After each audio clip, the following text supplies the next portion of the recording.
You've got one of the much loved kind of 1955 classics, sci-fi classic. One of the movies that people don't actually see, but they know it's a classic. And having said that, I don't know whether you felt when you stepped into this, I'm going to face a major amount of grief from sci-fi fans here. I mean, I knew there'd be criticism, and I knew that it would be impossible to please everybody.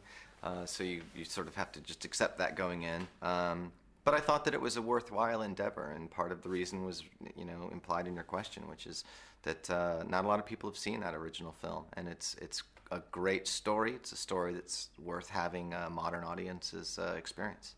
Well, this is the original was directed by one of Hollywood's greatest filmmakers, Robert Wise, and you had the kind of, we'd say, the good fortune to meet him. I think you had dinner with him, or when you were a film student. Yeah. And would you think he'd be somebody? I mean, on one level, there's, as I say, the sci-fi geeks would sort of say you never ever touch our originals. But I'm wondering what you would think Robert Wise would make of the fact. I'm sure he was a bit more practical than that and recognised that you can kind of, you know, remake films if you want, and you can keep moving. He always moved forward rather than.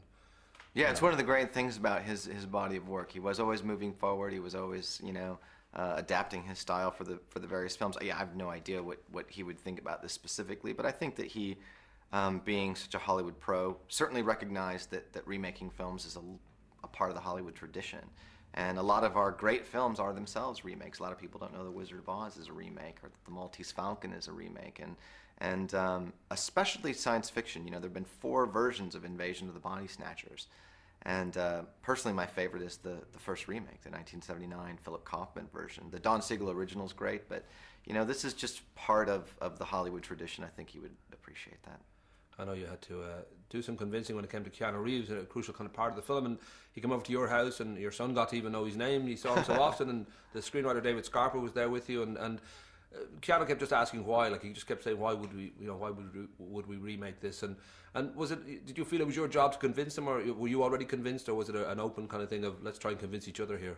I think it was a bit of the latter suggestion. I mean, I think it was a lot of really frank and honest discussion about, you know, what kind of movie I had in mind, and what was the value of making a film like that. And, you know, what we ultimately, I think, both landed on was, you know, this is supposed to be a big, entertaining Hollywood popcorn kind of movie, a good, you know, date movie or weekend matinee movie, and yet if you can do a movie like that that delivers on what you expect from a big Hollywood film, and say something you know, socially significant, express something of the times that has some value or meaning. So it's a really worthwhile endeavor, and that's what we tried to do.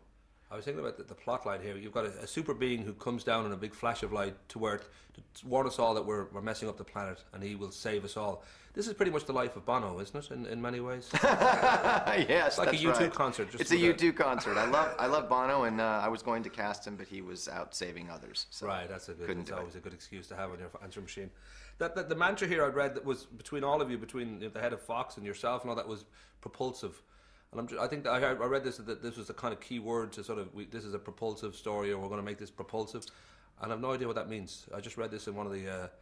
Yeah, I don't really know what that means either. You know, right. I read that article as well. It was in a British film magazine, I believe. If it helps, it's a really crap magazine, so that might be... It was a very snarky article, actually, and I'm not sure where that came from. You know, I know the first time I heard that term was from Keanu, and he had... Because we were having a conversation about what kind... Is it a... It's not an action film, is it a thriller? And he said, I think it's a propulsive drama. And I liked that phrase, the propulsive drama. And so I think that I think everyone found that to be fairly articulate. So it got picked up. It certainly wasn't anything deliberate. This would be your second feature, and you had it with the Exorcism of Emily Rose in 2005. And I don't know whether taking on like $100 million blockbuster feels like a real leap forward, or whether you're just petrified. No, you know, it was fun. I mean, it really was a pleasure to do this, and it's a privilege to make movies. And I didn't feel overly pressured to do it. I knew I had a good story, and what I wanted to do was tell that same story, and you know, the best that I could, and I did. I should quickly ask: are we done? No, you've got 25 seconds. You're very quick on this one. You're just what you've got coming up. Paradise Lost is happening. I'm not sure if that's the next one, or hopefully. All right, because I've also read that Devil's Knot, and then also possibly Universal's remake of The Birds. Yeah, I'm not involved with The Birds. Okay, I just did a fast rewrite for them early on. They've got Martin Campbell's on it as a director now, and when I went to do this, he got involved with that, and I'm not doing anything with that. Devil's Knot's in legal entanglements. So yeah, Paradise Lost. I hope. Welcome to Hollywood. Thank you. Thanks very much. Thanks a lot. Good to meet you.